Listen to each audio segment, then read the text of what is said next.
Some viewers may find the following video disturbing. Viewer discretion is advised.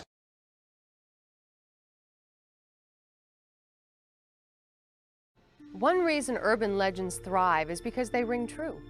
They're accounts of things that seem like they could easily happen, given the many unknowns in modern life.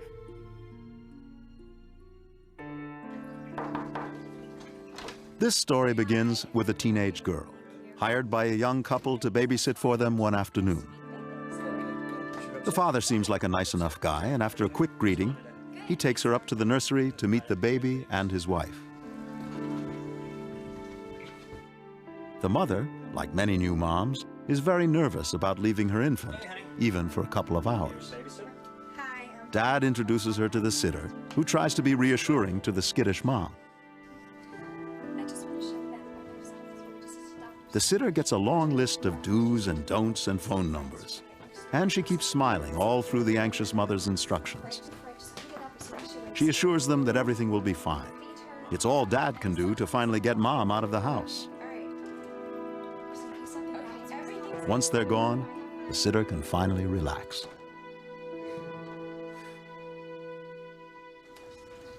She decides to put on a little music to pass the time. The baby is asleep, and everything else is in order. So she makes herself comfortable and decides to liven up her own afternoon with a dose of LSD.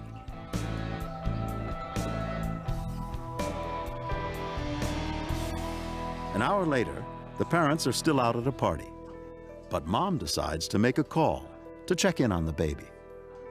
For the babysitter, everything's wonderful. Her mind is adrift, feeling the effects of the powerful drug. Then she hears something. It's the phone. She keeps it together long enough to answer. Hi, Susan. Mom asks how everything's going. How is she doing? The sitter says it's all under control.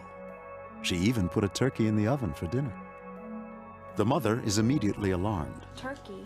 What turkey? Then the sitter hangs up and forgets about the phone. Mom is abruptly cut off, and she's gripped by a terrible feeling. Back at the house, the sitter resumes her day tripping, where anything seems possible.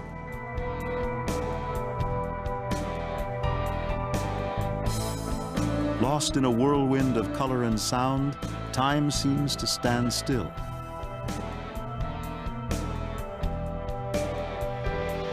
Until... What's going on? What's the matter? they immediately ask about the baby. Is the baby okay? The mother runs right up to the nursery while the father confronts the girl. He wants to know what the hell's going on. Then he smells something in the kitchen.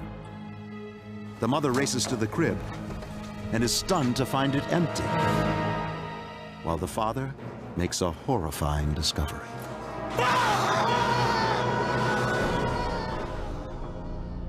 There's no turkey for dinner. In a complex society like our own, we have to rely on all sorts of people, teachers, doctors, babysitters, and these legends come to question the degree to which we can rely on these people and the degree to which they threaten us rather than protect us. Babysitters, when you stop to think about it, are in charge of our most precious resource, our children, and yet they're relatively unknown to us. So the question of babysitters is a very compelling question. Early versions of this story didn't involve drugs and may have come from Latin American folklore about evil mothers. In a 1951 account from Brazil, a bad mother entrusts her baby to a servant, who then cooks the child and serves it for dinner. A later story claims the babysitter was driven mad by the child's crying, so she put it in the oven. Then in the late 1960s, the babysitter was recast as a hippie, and the reason for her deadly deed was said to be LSD, or marijuana. The story had become an anti-drug fable. It is a story that is very comparable to stories that were told about druggies in the 70s when the hippie movement was very much alive and people were talking about LSD and it had become a popular culture kind of phenomenon. There were stories about people who put their eyes out while they were on LSD or stared into the sun until they were blind. Some accounts of the dangers of LSD were more than legend. I became relatively famous for what I did once on LSD in college. It's known as the leap of faith. I jumped out the second-story window at Harvard, completely naked, broke both my heels and my wrist. I believed at the time that the person that found me was Jesus Christ. Clearly, the danger of using such a powerful drug was real. But does this mean that a baby was mistaken for a turkey? You would never make that kind of mistake. Baby is a baby, a filing cabinet is a filing cabinet, a TV is a TV. You're not going to confuse a turkey and a baby. LSD is an hallucinogenic drug, but it does not cause a person to see objects that simply aren't there or to not see objects that are there. It doesn't work that way. By hallucination, it means that with the eyes closed, one could see fantastic colors and spinning shapes and so forth.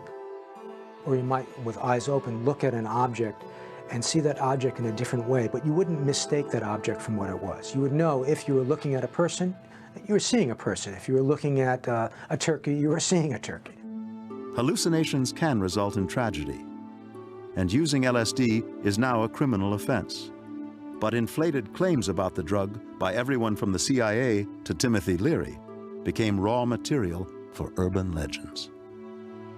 There was a great deal of hysteria about LSD in the 1960s, both pro and con. One of the rumors was that LSD caused chromosome damage, the idea that if a person took LSD, they would be liable to give birth to some sort of octopus because of genetic mutations. There has been no instance in recorded history, a person giving birth to a baby who had genetic mutations because of LSD. But these facts didn't stop the legends. Babies have a particular symbolic value in our society. They're our future. We invest all our values and all our desires in them, and we become enormously protective of them. Once you inject babies into a conversation, often reason and logic go out the window. As it turns out, the baby in the oven story didn't happen, yet the tale continued to evolve. By the mid-1970s, it had incorporated something new, the microwave oven, underlining another source of urban anxiety, technology. Then, in 1999, life tragically imitated legend. A month-old infant was actually placed in a microwave by his teenage mother. It was claimed she suffered from epileptic seizures and confused the baby with a bottle of milk. She was sentenced to 5 years in prison. This was what folklorists called ostension in the legend. That is, the legend is actually reenacted and becomes the impetus for behavior rather than the report of behavior. Such deliberate deaths are horrifying, yet other urban legends tell of mysterious deaths, where even the killer is unaware.